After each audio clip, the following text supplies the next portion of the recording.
സുഗമോദേവി സീരിയലിൻ്റെ ഏറ്റവും പുതിയ റിവ്യൂയിലേക്ക് എല്ലാ കൂട്ടുകാർക്കും സ്വാഗതം. അങ്ങനെ ചന്ദ്രമതി തക്കം കിട്ടിയ സമയത്ത് ഫോൺ ഉപയോഗിച്ച് പ്രഭാവതി വിളിക്കുന്നുണ്ട്. എന്നിട്ട് നടന്ന കാര്യങ്ങളെല്ലാം പറയുമ്പം ആദ്യം പ്രഭാവതി ചന്ദ്രമതിയോട് ചൂടാവുന്നുണ്ടെങ്കിലും ചന്ദ്രമതി പറയുന്ന കാര്യങ്ങളൊക്കെ കേട്ട് പ്രഭാവതിക്ക് വിഷമമായി സമാധാനപ്പെടുന്നുണ്ട്.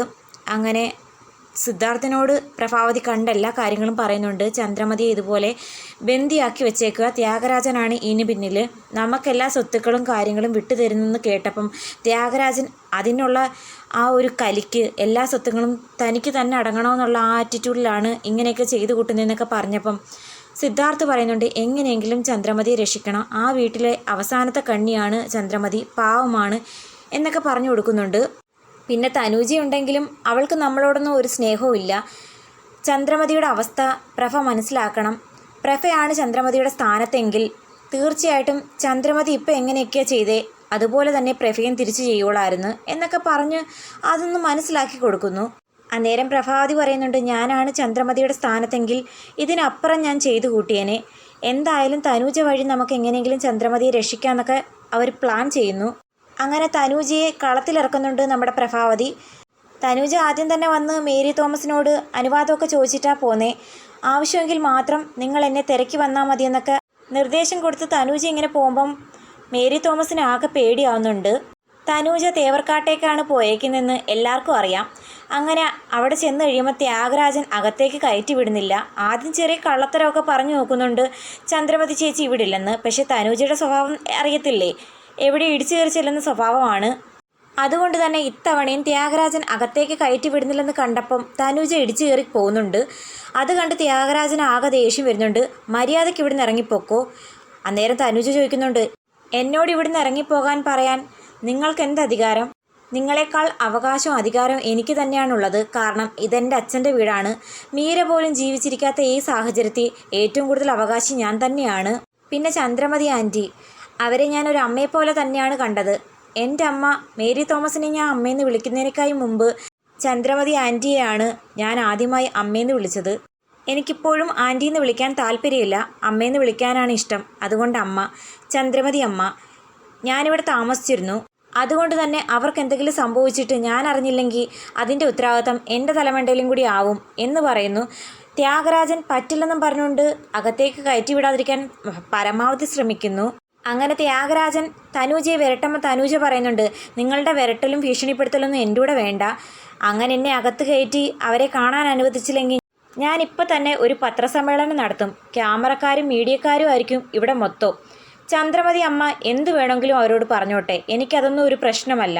അതിന് നിൻ്റെ ഒത്താശ വേണ്ടെന്ന് ത്യാഗരാജൻ പറയുന്നു. 2 ദിവസത്തിന് മുമ്പ് ഇവിടെ ഒരു വാർത്ത വൈറലായ കാര്യം നീ അറിഞ്ഞു കാണുമല്ലോ. വൈറലാക്കിയെന്ന് പറയുന്നതായിരിക്കും ശരി എന്ന് തനൂജയും തിരിച്ചു പറയുന്നുണ്ട്. ആ ഗിരീഷ് മാഷ് വളരെ മാന്യനായിട്ടുള്ളൊരു ആളാണ്, അയാൾ ഒരിക്കലും ഇങ്ങനെ ചെയ്യില്ലെന്ന് എനിക്ക് ഉറപ്പുണ്ട്. രജനി ചേച്ചിയെ കുത്തിയ സമയത്ത് പോലും അയാൾ മോശമായി എന്നോട് പെരുമാറിയില്ല. അതിൻ്റെ അർത്ഥം എന്താണ്? അങ്ങനെയുള്ള ഒരാളാണ് ചന്ദ്രമതി അമ്മയെ ഉപദ്രവിക്കാൻ വന്നേന്ന് പറയുമ്പം അരിയാഹാരം തിന്നുന്ന ആർക്കും മനസ്സിലാകും ഇതിൻ്റെ പിന്നിൽ ആരാ കളിച്ചതെന്ന്. അതൊക്കെ കേട്ടിട്ട് ത്യാഗരാജൻ അമ്പരന്ന് നോക്കുന്നുണ്ട്. അയാളുടെ കൂടെ ഒരുപാട് ഗുണ്ടകളുണ്ടെന്ന് അറിയാമല്ലോ. തനൂജയെ വേണമെങ്കിൽ ചന്ദ്രമതി അമ്മയെ എങ്ങനെയാ ബന്ദിയാക്കി വെച്ചേക്കുന്നത് അതുപോലെ വേണമെങ്കിൽ ബന്ദിയാക്കി വെക്കാം. തനൂജ പറയുന്നുണ്ട്, ഞാൻ കാണേണ്ടവരെ കണ്ട് സൂചന കൊടുത്തിട്ടാണ് ഇങ്ങോട്ടേക്ക് വന്നത്. എന്നെ നിശ്ചിത സമയത്തിനുള്ളിൽ അങ്ങോട്ടേക്ക് കണ്ടില്ലെന്നുണ്ടെങ്കിൽ അവർക്കപ്പോഴേ കാര്യം മനസ്സിലാവും. പിന്നെ എന്നെ തിരക്കി വരുന്നത് ആരാണെന്ന് ഞാൻ പറയണ്ടല്ലോ. ഇപ്പോൾ ഞാനൊരു മന്ത്രിയുടെ മകളാണെന്നും മറക്കണ്ട. എൻ്റെ അമ്മയ്ക്ക് പലതും ചെയ്യാൻ സാധിക്കും. പിന്നെ നിങ്ങൾക്കോ? കർണാടകയിൽ കിടന്നിട്ട് ഇവിടെ വന്ന് നിൽക്കുന്നതിൻ്റെ അർത്ഥം എന്തെന്ന് വിവരമുള്ള ആർക്കും മനസ്സിലാകും. അതുകൊണ്ടാണ് പറയുന്ന ത്യാഗരാജ, എനിക്ക് ചന്ദ്രമതി അമ്മയെ കാണണം. ഇപ്പം ചന്ദ്രമതി അമ്മയ്ക്ക് ചന്ദ്രോത്ത് വീട്ടുകാരോടുള്ള എല്ലാ പരിഭവങ്ങളും മാറ്റിവെച്ചിരിക്കുക. അതിനൊരു കാരണമുണ്ട്. കാരണം എന്താണെന്ന് അറിയില്ലേ? അവരാരും ഒരു തെറ്റും ചെയ്തിട്ടില്ല, പിന്നെ എന്തിനാ അവരോട് വൈരാഗ്യം കാണിക്കണം? എനിക്കും ഇപ്പോൾ അവരോട് ഒരു ദേഷ്യവും ഇല്ല. ഇപ്പം നിങ്ങൾക്കാണ് അവരോട് ദേഷ്യമുള്ളത്. അതുകൊണ്ട് മര്യാദയ്ക്ക് ഞാൻ പറയുക, നിങ്ങളാണ് ഇവിടുന്ന് ഇറങ്ങേണ്ടത്. അതുകൊണ്ട് മര്യാദയ്ക്ക് നിങ്ങൾ ഇപ്പം ഈ വീട്ടിൽ നിന്ന് ഇറങ്ങിപ്പോകണം. അത് പറയാൻ അവകാശം എനിക്കുണ്ട്, കാരണം ഇതെൻ്റെ വീടാണ്. അതൊക്കെ കേട്ടിട്ട് ത്യാഗരാജന് ഒന്നും മിണ്ടാനാകാതെ ഇങ്ങനെ ടെൻഷൻ അടിച്ച് നിൽക്കുന്നു. സ്വത്തിന് വേണ്ടിയിട്ടാണ് നിൽക്കുന്നതെങ്കിൽ ഇതിൽ നിന്നൊരു ചില്ലിക്കാശ് പോലും നിങ്ങൾക്ക് കിട്ടത്തില്ല. കാരണം അത് നിങ്ങൾക്ക് അർഹതയില്ലാത്തതാണ്. പിന്നെ നിങ്ങളുടെ ചേച്ചി നിങ്ങൾക്ക് എന്തെങ്കിലും തരുമെന്നുണ്ടെങ്കിൽ അത് വാങ്ങിച്ചോളൂ.